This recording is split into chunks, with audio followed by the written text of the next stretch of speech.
నర్సీపట్నంలో క్రైస్తవుల శాంతి ర్యాలీ.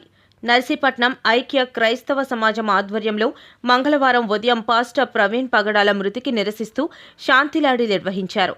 స్థానిక CBM compound నుంచి మొదలైన ర్యాలీ అబిద్ సెంటర్ వద్ద మానవహారం ఏర్పడి పాస్టర్ పగడాల అనిల్ మృతికి నిరసనగా నినాదాలు చేశారు.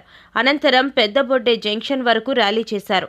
ఈ సందర్భంగా నిర్వాహకులు మాట్లాడుతూ పాస్టర్ మృతిపై ప్రభుత్వం సమగ్ర దర్యాప్తు చేయాలని డిమాండ్ చేశారు. పాస్టర్లకు, క్రైస్తవ సమాజానికి భద్రత కల్పించాలని, క్రైస్తవ మందిరాలకు భద్రత కల్పించాలని ప్రభుత్వాన్ని కోరారు.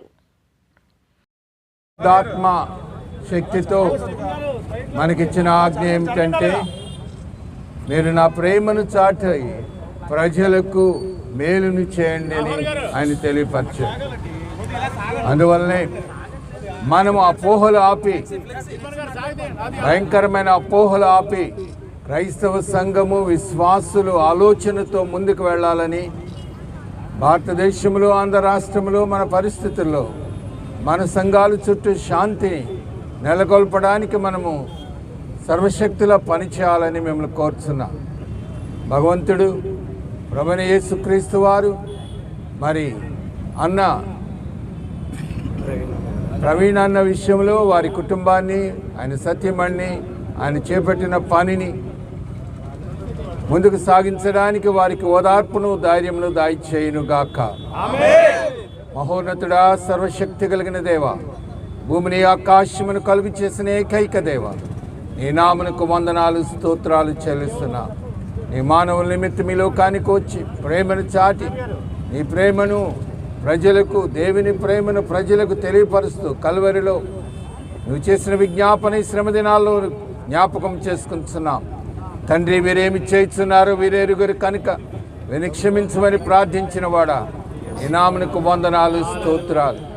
అనేక సమయాల్లో మేమేమి చేస్తున్నామో మాకే తెలియని పరిస్థితుల్లో నువ్వు దేవుని ప్రేమను మాకు తెలియపరిచి శాంతిని ప్రదేశంలో ప్రార్థన ఈ యొక్క ర్యాలీని చేయడానికి గల కారణం, మన దేవుని సేవకుడు, దేశవ్యాప్తంగా దేవుని కొరకు వాడబడుతున్నటువంటి దేవుని సేవకుడు ప్రవీణ్ పగడాల వారి యొక్క మృతిపై ఉన్నటువంటి అనుమానాలు, అలాగునే వారు ఏ విధంగా మరణించారు అనేటువంటిది ఈ రోజున సస్పెన్స్గా పెట్టేశారు. క్రైస్తవ సేవకులపై జరుగుతున్నటువంటి ఇలాంటి దాడులను మేము ఖండిస్తూ ఉన్నాం. ప్రభుత్వము కూడా చొరవ తీసుకొని వీరి పట్ల, వారి మృతి పట్ల న్యాయం జరిగించాలని మేము కోరుతూ ఉన్నాం.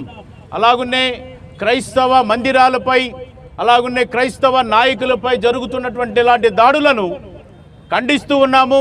అలాంటివి జరగకుండా వాటిని అరికట్టాలని ప్రభుత్వం వారిని కూడా మేము కోరుతూ ఉన్నాం. దయచేసి మరి ప్రవీణ్ పగడాల గారు విడిచి వెళ్ళినటువంటి తన కుటుంబము ఆదరింపబడినట్లుగా, ఆ కుటుంబానికి కూడా న్యాయం జరిగినట్లుగా మేమందరము కూడా కోరుకుంటూ ఉన్నాము. దయచేసి ఈ యొక్క పనిని ప్రభుత్వం వారు పూనుకోవాలని, అలాగనే నాయకులు, పోలీస్ డిపార్ట్మెంట్ వారు కూడా వారి పట్ల న్యాయం జరిగించాలని, న్యాయమైన తీర్పును, న్యాయమైన రిపోర్ట్ను వారి పట్ల ప్రకటించాలని కోరుకుంటూ ఈ మాటలు తెలియజేస్తున్నాను.